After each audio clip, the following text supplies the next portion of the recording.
What's up, guys? This is Tenders. I bought Celeste the other day, and I really want to talk about it. It is so good.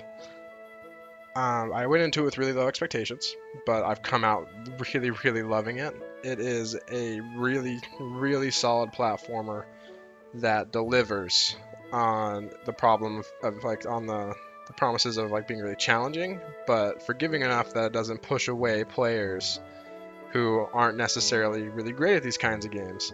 So if you ever played like Super Meat Boy or games like that, then don't be afraid of this one. It's not as brutal, and it's definitely more forgiving and more accessible to newer players of the genre, and also just people who aren't as experienced in video games per se.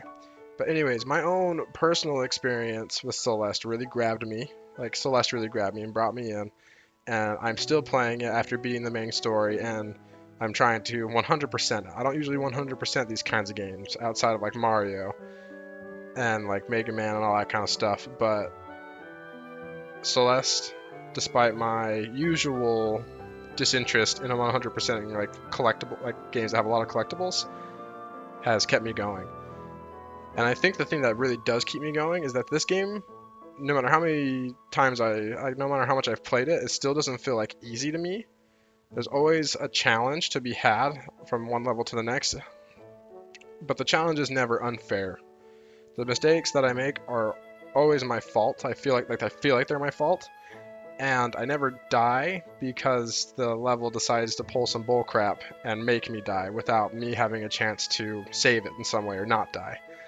It's really smart in that way, and because of it, every challenge feels doable. It feels surmountable. Nothing feels impossible. And I think all of that wraps like Celeste into this perfect platforming experience that is simple and anyone could get into it.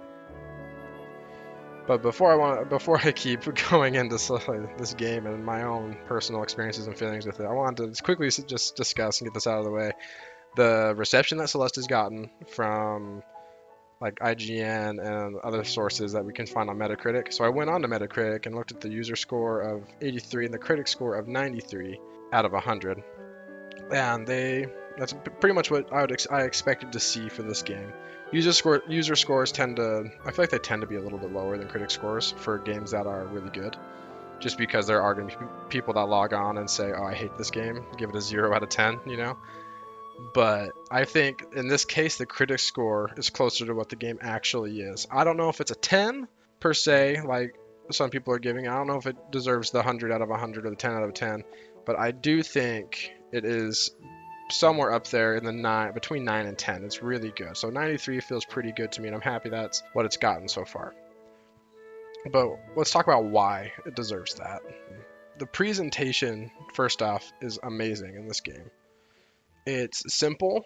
It's a 2D platformer with like pixel art, but it gives such beautiful character sprites that despite being 2D pixels, feel alive. The way they move and bounce, the way their bodies have like flow to them. Like the main character, when she jumps and dashes, it just feels, I don't know, it's so flowy and smooth. Madeline looks alive despite being this two-dimensional character. And not just that, there's other characters too, like the old lady you meet in the prologue, and then Theo you meet in the first level, and a couple other characters along the way who have that same kind of characteristic of looking alive despite being two-dimensional and not, like, they don't have very much substance to their character sprite. It's actually very minimalist, and it's really cool. Aside from the characters, however, like the graphics are whatever. I mean, it's just a 2D platformer. There's like the backgrounds aren't like spectacular, and the foregrounds are just kind of, it's good enough. You always know what's gonna kill you, and you know what's gonna kill you, and you know it's safe to stand on, and that's what's most important, I guess. But there is a really cute like piece of art that comes up at the end of each level, and it's a really nice touch. I love how they do it. So for instance, at the end of the first level, Madeline gets to this pile of wood, she lights it on fire, and then she sets her backpack down, lays down, and a bird lands on her head, and she goes to sleep. But you see that in like the 2D pixel art form, and then it fades to black, and then you're shown this really awesome piece of art of Madeline, sleeping with the bird on her head by the fire. And it's just a really nice touch to end a level, and it plays this really beautiful, relaxing piece of music that just fits so well.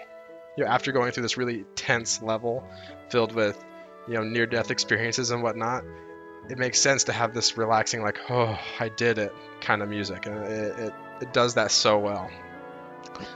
And speaking of levels, the level design is really smart. It really takes advantage of how Madeline moves. So Madeline just has pretty basic controls. It really only requires like 3 buttons and a D-pad. So you can move left and right, obviously. You can jump up and down, whatever, it's a platformer. But she can also dash in the 4 cardinal directions and then in the diagonals of those in the air once. And she can also grab and latch onto walls like Breath of the Wild style and climb up. And she can also wall jump.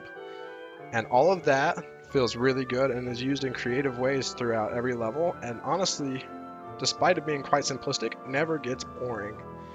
Especially because every level differentiates itself from prior levels with some new mechanic, and it builds off of the one prior every time, and it's never boring. It's really, really well done. The gameplay is really solid in this game. But what really sets this game apart from most platformers is its story. It really helps that it stars these lovable characters. I adore Madeline. I think she's a great character. Her friend Theo is awesome, and the grandma, or the old woman in the beginning of the game, she really helps set the tone for the game. Really smart. But Madeline's internal struggle with herself, her self-doubt, her self-loathing, and just like believing she can't do what she set out to do, is really relatable. And that's what the story is all about her overcoming this self-loathing of herself and coming to love herself and being willing to be comfortable with herself, I guess. Like, that sounds silly, but she learns to be comfortable in her own skin and learns how to tackle difficult situations and trust in herself to be able to do it.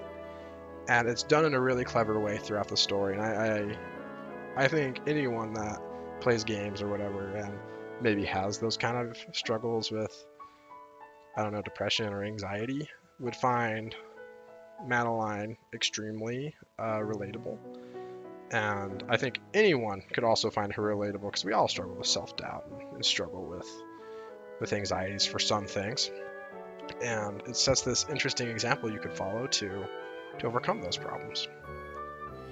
But overall, if I were forced to give a score on Celeste, for me personally, like with my prior experiences and knowledge about the genre and everything, for me personally, this is a 10.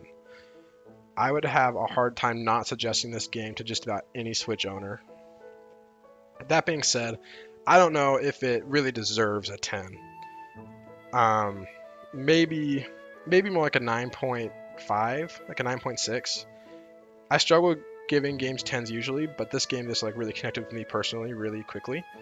So like that's why I say for me personally, it's definitely a 10.